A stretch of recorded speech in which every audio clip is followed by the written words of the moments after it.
आज आम सप्तम श्रेणी सरस्वती संस्कृत भाषा सोपानम्र प्रथम पाठ गंगा विषयटी आलोचना करिबा। तो आम प्रथम यहाँ पढ़ी नेबा, तापर यार ओडिया अनुवाद एवं यहाँ किपरि उच्चारण करी पढ़िबो ताहा आमे जानि नेबा। तो देख प्रथम पाठ हेउची गंगा। गंगा नदी हेउची आम भारतवर्षर पवित्र नदी एवं आमे यहाँ कहीं पूजा करती, यह किपरि केउठारु बाहरी नदी की उपकार करती लोक मानकर एवं प्राणी मानकर ताहा आमे वर्तमान पढ़िबा। तो वर्तमान आमे यहाँ पढ़िबा। गंगा ब्रह्मा कमंडलुं प्रतिगता विष्णु पदा निर्गता। गंगा स्वस्य जटान्तिके प्रभुरयं स्नेहेन धत्ते शिव। भस्मतं किलये गता सगराजास्ते तारिता गंगया। गंगाये च भागीरथो भूमि ददो दीपं तदा श्रद्धया। गंगायास्तु विनिर्गता बहुनदा सिंचन्ति भूमिं तत। गंगाया सलिलं पिबन्ति सततं श्रद्धान्विता मानवा। गंगायां जलजन्तव बहुविधा कुर्वन्ति वासं मुदा। गंगे त्वा प्रणमामि सादरमहं लोकोपकारे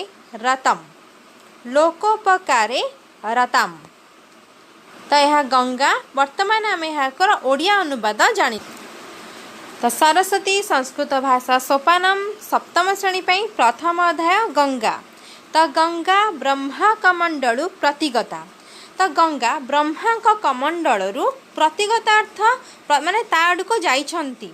विष्णु अर्थ विष्णु भगवान विष्णु पदा निर्गता अर्थ पदरु निर्गत अर्थ बाहरी चंती।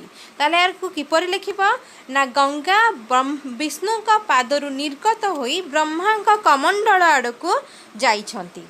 तो एठारे जे लिखिचंती से गंगा को प्रणाम जणाइछंती। तो सेथिपई से कहिचंती जे जेउ पवित्रमयी गंगा विष्णु का पादरु निर्गत होई सृष्टिकर्ता ब्रह्मा का कमंडल आड़को जाइथिले सेही गंगा को सादरे प्रणाम करुछि। तापर देख स्वस्य जटान्तिके प्रभुरयं स्नेहेन धन्ते शिव। स्वस्य हैला माने निजर, जटान्तिके हैला जटारे, स्नेहेन हैला स्नेहरे, धन्ते हैला धारण करिबा, शिव हैला भगवान शिव। तो जे गंगा को प्रभु शिव स्नेहरे निज जटारे धारण करथिले सेही गंगा को मोर सादरे प्रणाम जणाउछि। तापर देला भस्मतं किलये गता सगराजा स्ते तारिता गंगया।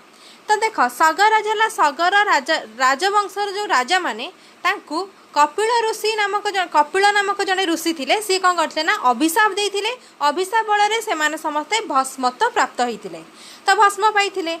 तो माने तांको तारित अर्थ तांकर अभिशाप मुक्त करिया पई अर्थ तांको उद्धार करिवा पई गंगाया गंगा द्वारा तांको उद्धार करिवा पई सेही सगराजा वंशर जने राजा जे कि उद्धार माने उद्धार करिया पई से जन्म होइथिले तांको हला भगीरथ बोली कहंदी। भगीरथ राजा से सगराजा वंशर सागर राजवंशर है सी है उद्धार करने गंगा को भूमि अर्थात मर्त्यपुर को तांको डाकी थिले। तो सेटा आमे तापरे आमे पढ़िबा। ताले यार अर्थ कौन है ना सागर राजवंशर राजा माने कपिल मुनि अभिशाप रु भस्मत लाभ करथिले। तो सेमानंको शाप मुक्त करी अर्थात उद्धार करने गंगाया अर्थात गंगा द्वारा गंगाए च भगीरथो भूमि ददो दीपं तदा श्रद्धया। अर्थात भगीरथ राजा उद्धारक पुत्र थिले सगर राजवंशर। तो से राजा मान को उद्धार करने जे कपिल ऋषि अभिशाप रु भस्मत पाइथिले से गंगा को भूवि अर्थ मर्त्यपुर को से डाकी थिले। दद अर्थ है देवा बा प्रदान करबा। कौन प्रदान करबा ना दीपं अर्थात दीप। तदा अर्थ सही समय श्रद्धया अर्थात श्रद्धारे। तो जो गंगा को सही वंश अर्थात सागर वंशर श्रेष्ठ राजा भागीरथ से मर्त्य को आनी क्या को गंगा को तांकर वंशर राजा मान को उद्धार करने सेतेबेले सही समय से श्रद्धार सहित गंगा को दीप प्रदान करुथिले। गंगा यास्तु विनिर्गता बहुनदा सिंचन्ति भूमि तत। तो गंगायास्तु विनिर्गतार्थ निर्गत हेबा, बहुनदार्थ बहुत नदी, अर्थ गंगा नदी बहुत नदी निर्गत होइथिले। सिंचन्ति भूमि तत, भूमि है मर्त्यपुर जो माटी, आम माटी को आम भूमि बोली कहवा। सिंचन्ति अर्थ जो सिंचन करती माने जल सिंचन करती। तो गंगा नदी बहुत नदी निर्गत होई से मर्त्यपुर भूमि को सिंचन करुथिले। तो जो गंगारू बहुत नदी बाहरी भूमि को सिंचन करुथिले से गंगा को मोर सादरे प्रणाम। गंगाया सलिलं पिबन्ति सतत श्रद्धान्विता मानव। अर्थ गंगाया अर्थ गंगा नदीर सलिल अर्थ है जल है, गंगा नदीर जल। पिबन्ति अर्थ पान करती, सतत है सदा सर्वदा, श्रद्धान्विता है श्रद्धारे, मानव है मानव माने। तो जो गंगा नदीर पवित्र जल को मानव माने श्रद्धारे सबुबेले पान करती से ही गंगा माता को मोर सादरे प्रणाम बा आदर पूर्वक प्रणाम जनाउछि। तापरे गंगाया जल जंतव बहुविधा कुर्वन्ति वासं मुदा। तो गंगाया अर्थ गंगा नदी रे जल जंतव अर्थ जलचर जीव माने, बहुविधा अर्थ बहुत प्रकार बा विभिन्न प्रकार जल जीव माने से गंगा नदी रे कुर्वन्ति वासं अर्थ वासं है रहिबा, कुर्वन्ति वास करिबा, कुर्वन्ति अर्थ करिबा, मुदा है आनंद रे। तो गंगा नदीर जल रे विभिन्न प्रकार जल जीव माने आनंद रे वास करिथांती। सेही गंगा नदी को बा सेही गंगा को मोर सादरे बा आनंद रे मो प्रणाम जनाउछि। तो तार ओडिया अर्थ है गंगा नदी मध्य अनेक प्रकार जलचर जीव आनंद रे वास करती। गंगे तो प्रणमामि सादरमहं लोकोपकारे रतम। अर्थ गंगा नदी तुमको प्रणामीब अर्थ मु प्रणाम करुची। सादरमह अर्थ आनंदरे अर्थ सादर पूर्वक, लोकोपकारे लोकंक उपकार रे, रतम है माने सबु बेले माने तत्पर तत्पर, रतम अर्थ होची तत्पर जे लोकंक उपकार करिया पे सबु बेले तत्पर थांती। तो सेही गंगा नदी को मु आनंद पूर्वक प्रणाम जनाउची। तो लोक मानक उपकार करिबारे सदा सर्वदा तत्पर रहउतबा सेही गंगा को आनंद पूर्वक सादरे मु प्रणाम जनाउची। यह थिला यार अनुवाद। वर्तमान आम बहिरता पछ ए बहिर विषय वस्तुर पछ पाखरे तार किछि अर्थ देछि से गुडिक वर्तमान आलोचना करिबा।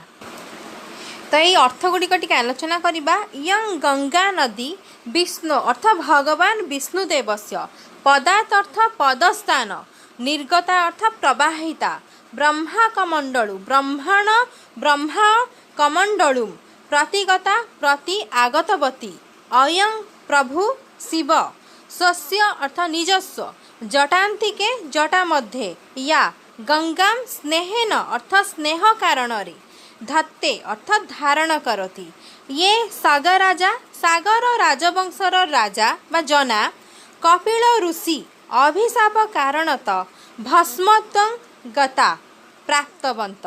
ते सागर वंश राजा गंगा नदी द्वारा तारिता अर्थ शाप मुक्ता अभवत। तदा अर्थ तस्मिन् समय बा सही समय भागीरथ सागर वंशस्य उद्धारक पुत्र होचन्ते भागीरथ राजा। श्रद्धाया अर्थ श्रद्धा कारणत, भुवि अर्थ पृथिव्याम बा पृथ्वी, गंगाए गंगा देव्य, दीपं ददौ अर्थ दीपदान कृतवान बा दीपदान करिबा। गंगाया गंगा नदी तह, बहुनदा अर्थ बहु नदी विशेषा, विनिर्गता अर्थ उत्पत्तिता बा उत्पत्ति हेबा, या भूमि अर्थ पृथ्वी जल द्वारा सिंचन्ति अर्थ सेचन कुर्वन्ति, श्रद्धान्विता मानव श्रद्धायुक्त मनुष्य, गंगाया सलिलं अर्थ गंगा नद्या जलम, सलिलं हेला जलम, सतत अर्थ सदा सर्वदा, पिबन्ति अर्थ पान कुर्वन्ति अर्थ पियन्ति। गंगायां गंगा नदी मध्ये बहुविधा अर्थ अनेक प्रकार, जलजन्तम अर्थ जलचर जीव, जलचर जीवा, मुदा अर्थ आनंदेन माने आनंदरे, वासं कुर्वन्ति अर्थ निवास कुर्वन्ति माने रुहन्ति। गंगे हे गंगा देवी, लोकोपकारे रतम अर्थ लोक नाम उपकारे तत्पर रतम है रतम है तत्पर रहा सब तत्पर रहा लोक मान उपकार पाई त्वा सादर आनंद सॉरी आदर पूर्वं सादर अर्थ आदर पूर्वं अहं प्रणमामि अर्थ नमस्कार करोमि बा नमस्कार करुछि। यह थिला किति कठिन शब्दर अर्थ ये तुम बही देछि तो यहाँ पर आम ये प्रश्न गुड़िकर उत्तर आलोचना करवा। तो ये प्रश्न गुड़िक देखिन यहाँ पर आम यार परवर्ती वीडियो रे ये प्रश्न गुड़िकर उत्तर आलोचना करवा।